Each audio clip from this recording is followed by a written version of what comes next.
Então eu quero aproveitar que a gente falou bastante de economia e jogar um outro tema agora, voltar mais para o debate político. Durante o depoimento na CPMI do 8 de janeiro, o coronel do Exército Jean Lawande Júnior negou ter pedido ao tenente-coronel Mauro Cid, ex-ajudante de ordens do presidente Jair Bolsonaro, para decretar uma intervenção militar ou estado de sítio. Vamos ver o que ele respondeu em uma série de perguntas que foi feita pelo senador Sérgio Moro.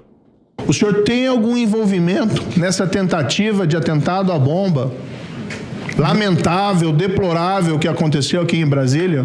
Nenhum, senador, nenhum. Existe alguma mensagem de Vossa Senhoria que o relaciona a esse atentado à bomba? Em hipótese alguma.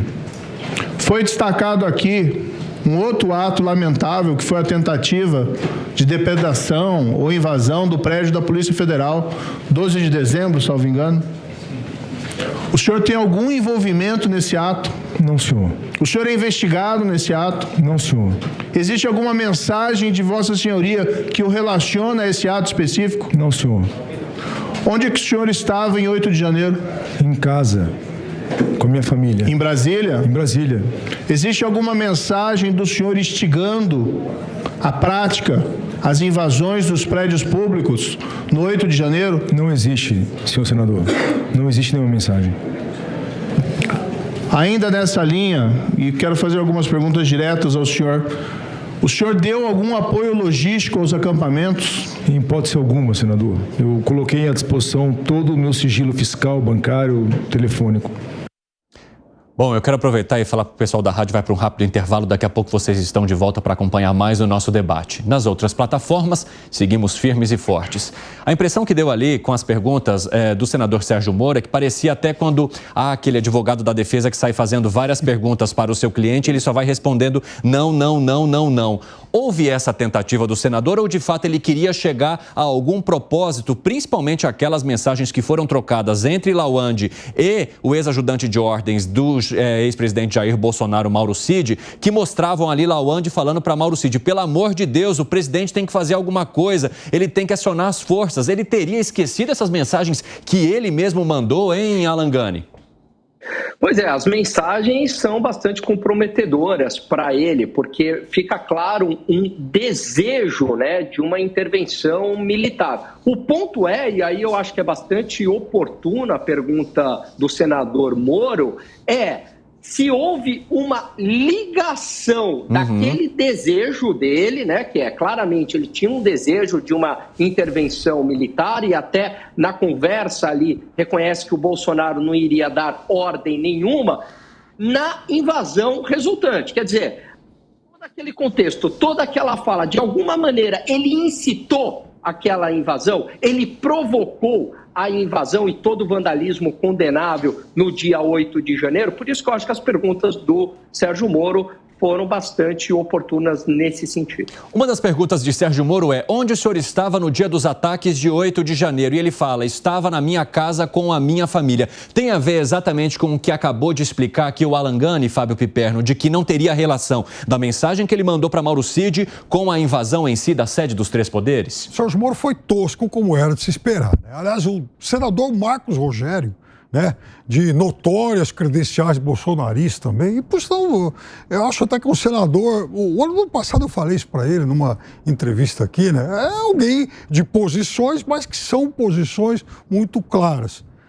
Ele só faltou chamar o coronel de picareta. Falou, com todo o respeito, o senhor não está falando a verdade, né? O senhor está mentindo, tá? A gente não está acreditando no que o senhor está falando. E o Sérgio Moro?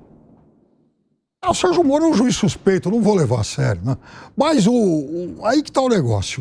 Foi um episódio hoje muito triste para o Exército Brasileiro. Alguém que vai lá, com a maior cara lisa, que mente à vontade, que inclusive chegou a dizer que, não, eu queria, na verdade, dar um recado para o Bolsonaro apaziguar aquilo tudo, que bastava uma palavra do Bolsonaro para acabar com aqueles acampamentos e todo mundo ir para casa. Vejam só a que ponto chegamos dessa fábula, dessa obra de ficção, né? O coronel Lawande estaria tentando negar algo que as mensagens de celular já mostraram e que, inclusive, ficou exposto pela investigação da Polícia Federal, Gustavo Segré? Eu acho que sim. E você sabe que eu quando observava as perguntas do senador Moro, não me parecia que tinha o efeito de ajudar. Me parecia que tinha um efeito de comprometer. Lembrei, aproveitando que o Alan Gani está nos Estados Unidos... Comprometer pela negativa, neste caso, né? Ele fazendo as perguntas que seriam óbvias e ouvir um não, sendo que o sim também seria o óbvio. Claro. Tomando o exemplo do nosso colega Alan Gani, que está nos Estados Unidos, quando você preenche o formulário 160 da Visa para entrar nos Estados Unidos, ele te pergunta: você é terrorista? Fez algum curso para ser terrorista? E você responde não, claramente não. Claro. Se o dia de amanhã eles comprovarem que você fez algum ato terrorista, eles não te prendem por ser terrorista, te prendem por ter mentido num documento público. Isso me deu a sensação das perguntas do Sérgio Moro para Lawande.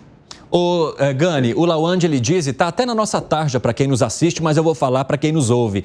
Queria que Bolsonaro apaziguasse a população. Seria, segundo ele, a intenção daquela mensagem, apaziguar a população.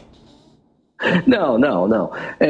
As mensagens não mostram isso. Aí a gente tem um fato concreto, né?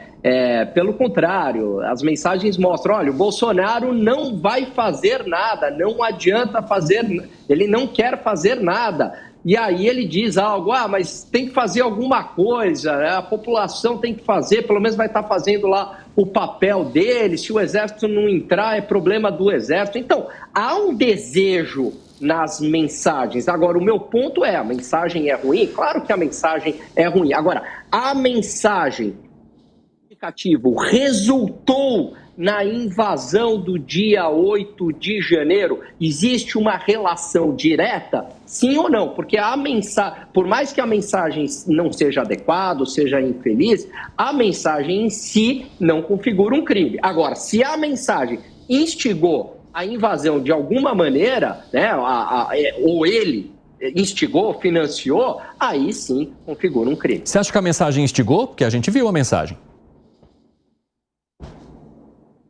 Engane. Você acha que a mensagem instigou?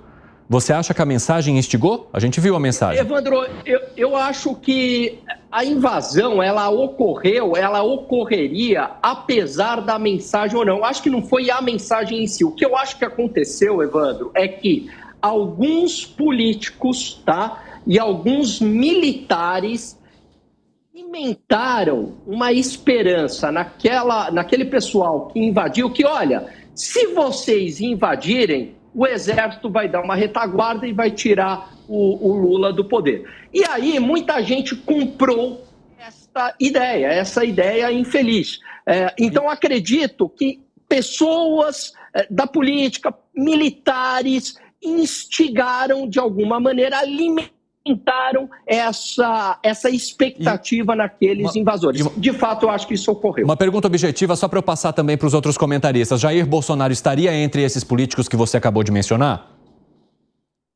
Eu acredito que não. Tanto é que o Bolsonaro, uma das reclamações na mensagem é que o Bolsonaro não iria fazer nada. O Bolsonaro ficou absolutamente quieto. Acho que ele não tem responsabilidade nenhuma. Piperno, você vê algum tipo de ligação, algum tipo de incentivo a partir dessa mensagem? E você vê Jair Bolsonaro entre os políticos que foram mencionados aqui por Alan Gani, que teriam incentivado que tudo isso acontecesse? São coisas diferentes. Quando o Lawande fala, ele diz claramente, ele propõe claramente ao tenente-coronel Cid golpe, isso é de fato uma ação unilateral e essas mensagens só vazaram agora. Sim. Então não dá para dizer que naquele momento, como se eu tivesse mandado uma mensagem para você, e aí tem milhares de pessoas ali na rua, mas até onde se sabe, a nossa troca de mensagens não chegou até aquela multidão que está parada lá.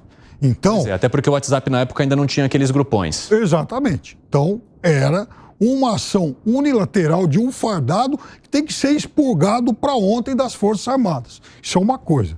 Segundo, se o Bolsonaro tomou parte disso ou não, é uma suspeita que boa parte do país tem, mas não existe ainda, na minha avaliação, o batom na cueca. Terceiro, se houve, e aí para mim é o mais comprometedor de tudo, inclusive em relação ao Bolsonaro, se naquele momento ocorreram ações como a tentativa de se explodir o aeroporto de Brasília, vejam a dimensão, a tragédia que poderia ter sido causada. Então, naquele momento, tivesse o Brasil um presidente, alguém com um pingo de responsabilidade, aqueles acampamentos de golpistas ou de pessoas protestando, como queiram chamar, em frente aos quartéis, eles teriam sido desmobilizados, porque diante da evidência de algo tão sério como a tentativa de se explodir um aeroporto, é evidente que aquilo, que aquela multidão toda acampada não poderia permanecer onde estava. Ô, Alangani, dá uma olhada no seu fone, porque eu acho que está apresentando algum probleminha na bateria, por isso que a gente está tendo a interferência. Agora acho que agora voltou. Voltou. Então tá beleza. Legal, obrigado. Gustavo Segré, eu quero ouvir você então rapidamente para a gente arrematar esse debate. Dá para fazer essa ligação? Não me parece que possa vincular o ex-presidente Jair Bolsonaro. Sim, me parece comprometedora e muito comprometedora essa mensagem, independente do resultado. Tinha uma vontade aí de que alguma coisa deveria ser feita por parte dessa mensagem emitida pelo Lagrange. E um dado final. Sabe que tem muita gente, que inclusive a gente vai lendo nas redes sociais, que estava de férias em Brasília, participou da manifestação pensando que seria uma manifestação absolutamente pacífica, se encontrou com essas questões de invasões, entrou na Casa do Planalto, no Palácio do Planalto, alguma sede, e hoje está presa, sendo que foi com a intenção não de fazer nenhum golpe de Estado, senão participar de uma manifestação pacífica que terminou fora do controle. Bom, eu quero jogar... Evandro, Oi. O tempo me permite, senão a gente muda de assunto. Vai, rapidinho. Não, eu não... Assim, para ser... Duas questões aí que... Para ser um golpe, eu não consigo entender um golpe sem armamento, sem todo o aparelhamento de armas, né? E também por que não foi antes do dia 1º de janeiro? Por que só ocorreu no 8 de janeiro? Seria muito mais fácil no dia 1º de janeiro, que ainda o Lula não teria tomado posse.